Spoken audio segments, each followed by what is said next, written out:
ಮೇಲ್ ಮಾಡಿ, ನೀವು ಅದನ್ನು ಮಾತಾಡಬೇಡಿ. ನೀವು ಕೂಡ ಮಾತಾಡಬೇಡಿ, ನನ್ನ ಹತ್ರ ಮಾತಾಡಬೇಡಿ. ಅದನ್ನು ಅಂದ್ರೆ ಬೈತೀನಿ, ತಪ್ಪು ಕಾಡಿದ್ರೆ ನಾನು ಯಾರನ್ನು ಬೈತೀನಿ.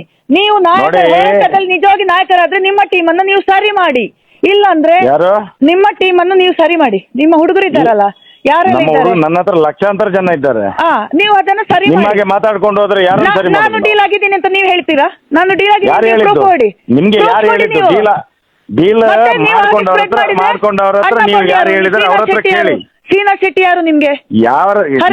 ನೀವು ಯಾರ ಹತ್ರ ನಿಮ್ಗೆ ಹೇಳಿದ್ದಾರೆ ಅವ್ರ ಹತ್ರ ಕೇಳಿ, ನನ್ನ ಹತ್ರ ಕೇಳಿದ್ರೆ ಅವ್ರು ಮಾತಾಡಲ್ಲ, ನನ್ನಲ್ಲಿ ಮಾತಾಡಲ್ಲ. ನಿಮ್ಮ ಅಣ್ಣ ನನ್ನ ಹತ್ರ ಕೇಳಿದ್ರೆ ನೀವು ಇಷ್ಟ ತನಕ ಮಾಡಿದ್ರೆ ನೀವು ಅಡಿಗೆ ಕೂತ್ಕೊಂಡ್ರೆ ನಾನೆಲ್ಲಿ ಕಾಂಟ್ಯಾಕ್ಟ್ ಮಾಡುದು?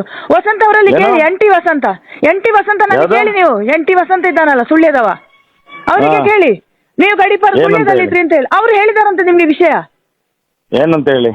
ಗಿರೀಶ್ ಮಠನ ಆ ಜನ ಬ್ಲಾಕ್ ಮಾಡಿ ಹೋಗಿದೆ. ಜಯಂತ ಬಿಟ್ರೆ ಅದಕ್ಕೆ ತಲೆ ಸರಿ ಇಲ್ಲ, ಎಂತದೋ ಮಾತಾಡ್ತದೆ. ನಿನ್ನೆ ಲಾಯರ್ ಹತ್ರ ಅಮೆರಿಕದಲ್ಲಿ ಇರ್ತೇನೆ, ನಾನು ಎಲ್ಲಿ ಇರ್ತೇನೆ ಅದು ನನಗೆ ನಂಗೆ ಅಗತ್ಯ ಇಲ್ಲ ನಿಮ್ದು, ಗೊತ್ತಾಯ್ತಾ? ನಿಮ್ಮ ಎಲ್ಲ ಹೋರಾಟ ನಾನು ಹೊರಗೆ ಬಂದಿದ್ದೀನಿ ಅಂತ ಪ್ರಸನ್ನಕನಲ್ಲಿ ಕ್ಲಿಯರ್ ಆಗಿ ಹೇಳಿದ್ದೀನಿ ನಾನು. ಹೇಳಿದ ಮೇಲೆ ನೀವು ನನಗೆ ಯಾಕೆ ಫೋನ್ ಮಾಡ್ತೀರಿ? ನೀವು ಹೋರಾಟ ಬಿಟ್ಟ ಮೇಲೆ ಯಾರು ನೀವು ಚೂ ಬಿಟ್ಟ ಹುಡುಗರು ಯಾರು? ಯಾರು ಚೂ ಬಿಟ್ಟದ್ದು ಅಂತ ಯಾರು? ನಿಮ್ಮ ಹುಡುಗರಂತೆ ಅವ್ರ ಹರಿನಾಕ್ಷ ಚೂ ಬಿಟ್ಟದ್ದು ಯಾರು ಅಂತ ಹೇಳ್ತೀರಿ? ನೀವೇ ಮಹೇಶ್ ಅಣ್ಣನ ಪರಿಚಯದಿಂದ ನಾನು ನೋಡಿ, ನಾನು ಯಾವುದೇ ನಿಮ್ಮ ಯೂಟ್ಯೂಬ್ಗಳನ್ನು ನೀವೇನು ಮಾತಾಡ್ತೀರಿ, ಎಲ್ಲಿ ಮಾತಾಡ್ತೀರಿ, ನಾವು ಯಾರದನ್ನು ನೋಡ್ಲಿಕ್ಕೆ ಹೋಗುದಿಲ್ಲ. ಇದು ನಿಮ್ಗೆ ಗಮನಕ್ಕೆ ಬಂದಿರಬೇಕು. ಗಿರೀಶ್ ಮಠಣ್ಣ ಕಾಲ್ ನನ್ನ ಬ್ಲಾಕ್ ಮಾಡಿದ್ದಾನೆ. ಜಯಂತ ಮಾತಾಡಿ ಪ್ರಯೋಜನ. ಗಿರೀಶ್ ಮಠಣ್ಣ ಬ್ಲಾಕ್ ಮಾಡಿದ್ದಾರೆ ನನ್ನನ್ನ, ಆಯ್ತಾ? ನೀವಿಲ್ಲದ ಟೈಮಲ್ಲಿ ನಾನು ಅವರಿಗೆ ಫೋನ್ ಹೇಳಿದ್ದು ಸರಿ ಮಾಡಿ ಸರ್. ನೋಡಿ, ಹೋರಾಟಗಾರರು 1000 ಮಂದಿ ಬರ್ತಾರೆ, 1000 ಮಂದಿ ಹೋಗ್ತಾರೆ. ನಾವು ಏನ್ ಮಾಡ್ಲಿಕ್ಕೆ ಆಗೋದಿಲ್ಲ. ಇಲ್ಲಿ ಉಳ್ಕೊಳ್ಳಿಕ್ಕೆ ಆಗೋದು ಸತ್ಯವಂತರು ಯಾರಿದ್ದಾರೆ ಅವರಿಗೆ ಮಾತ್ರ ಉಳ್ಕೊಳ್ಳಿಕ್ಕೆ ಆಗೋದು. ಹೋರಾಟಕ್ಕೆ ಹೋರಾಡ್ತಿದ್ರೆ ನಾನು ಒಂದು ಮಹಿಳೆ, ನನ್ನನ್ನು ನಿಮ್ಮ ಟೀಮಿಂದ ಅವಮಾನ ಮಾಡಿದ್ರೆ ನಾನು ಪಬ್ಲಿಕ್ ಆಗಿ ನೀವು ಮಹಿಳೆ ಆಗಿ ಈಗ ಇದನ್ನು ಎಲ್ಲ ಇದು ಮಾಡ್ಲಿಕ್ಕೆ ನಾನು ಸತ್ಯದಲ್ಲಿ ಹೇಳ್ತೀನಿ.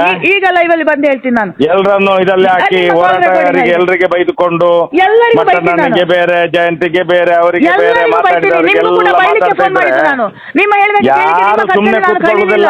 ಗೊತ್ತಾಯ್ತಾ? ಯಾರು ಸುಮ್ಮನೆ ಕೂತ್ಕೊಳ್ಳುವುದಿಲ್ಲ. ನಿಮ್ಮ ಹೋರಾಟ ಸತ್ಯ ಆಗಿದ್ರೆ 14 ವರ್ಷದಲ್ಲಿ ನ್ಯಾಯ ಸಿಗ್ಬೇಕಿತ್ತು. ಅಲ್ಲಿ ಅನ್ಯಾಯ ಆಗಿದೆ, ದುಡ್ಡು ಬಿದ್ದಿದೆ. ನಂಗೆ ನನ್ನ ಪ್ರಕಾರ ನನ್ನ ಮನಸ್ಸು ಹೇಳ್ತಾ ಇದೆ. ಇಲ್ಲಿ ತುಂಬಾ ಗೋಲ್ಮಾಲ್ ಆಗಿದೆ, ಹೋರಾಟದಲ್ಲಿ ಗೋಲ್ಮಾಲ್ ಆಗಿದೆ. ಇಲ್ಲಾಂದ್ರೆ ಯಾಕೆ ನ್ಯಾಯ ಸಿಗ್ತಿಲ್ಲ ನಿಮ್ಗೆ? ಯಾಕೆ ನಿಮ್ಮ ಗಡಿಪಾರು ಮಾಡ್ತಾರೆ? ನೀವು ನ್ಯಾಯ ತೆಗೆದುಕೊಡಿಯಲ್ಲ, ನೀವು ಹೆಣ್ಮಗಳಲ್ಲ, ನ್ಯಾಯ ತೆಗೆದುಕೊಡಿ. ನಿಮ್ಮನ್ನು ಯಾರು ಬೇಡ ಅಂತ ಹೇಳಿ? ಆ ಸೌಜನ್ಯನಿಗೆ ನ್ಯಾಯ ಯಾರು ಬೇಡ ಅಂತ ಹೇಳಿದಾರೆ ಅಂತ ನಾನೇ ಕೇಳುದು. ನಿಮ್ಮನ್ನು ಯಾರು ಹೋರಾಟ ಮಾಡಬೇಡಿ ಅಂತ ಹೇಳಿದ್ದಾರೆ? ಹೋರಾಟವನ್ನ ದುಡ್ಡು ಮಾಡ್ಲಿಕ್ಕೆ ಉಪಯೋಗಿಸಿದ ನೀವು ಒಂದು ಹೆಣ್ಣನ್ನ, ಅದು ನೀವು ಅನುಭವಿಸ್ತೀರಿ ಖಂಡಿತ. ನಾವು ಅನುಭವಿಸ್ತೇವೆ ಬಿಡಿ. ನೀವೀಗ ಹೇಗೆ ಅನುಭವಿಸ್ತೀರಿ? ನಂಗೇನು ಪ್ರಾಬ್ಲಮ್ ಇಲ್ಲ. 14 ವರ್ಷ ಅಲ್ಲ, ನಿಮ್ಗೆ ಪ್ರಾಬ್ಲಮ್. ನಿಮ್ಮನ್ನ ಯಾರಾದ್ರೂ ಹೋರಾಟಕ್ಕೆ ಕರೆದಿದ್ದೇವೆ? ನೀವಾಗಿ ಬಂದದ್ದು ನಮ್ಮ ದೇವಸ್ಥಾನ, ಬ್ರಾಹ್ಮಣರ ದೇವಸ್ಥಾನ. ನೀವಾಗಿ ಕರೆದಿದ್ದು ನೀವು ನೋಡಿ, ನೀವು ನಮ್ಮ ದೇವಸ್ಥಾನ, ಬ್ರಾಹ್ಮಣರ ದೇವಸ್ಥಾನ, ನನ್ನ ಕುಟುಂಬದ ದೇವಸ್ಥಾನ, ಧರ್ಮಸ್ಥಳ ವೀರೇಂದ್ರ ಹೆಗ್ಡೆ ಒಳಗೆ ಹಾಕಿದ್ರೆ ನೀವು ಹೇಳ್ಕೊಂಡು ಹೋರಾಟಕ್ಕೆ ಬಂದದ್ದು. ನಮ್ಗೆ ಗೊತ್ತಿಲ್ಲ ಅದು ಯಾರ್ದು ದೇವಸ್ಥಾನ, ನಮ್ಗೆ ಗೊತ್ತಿಲ್ಲ.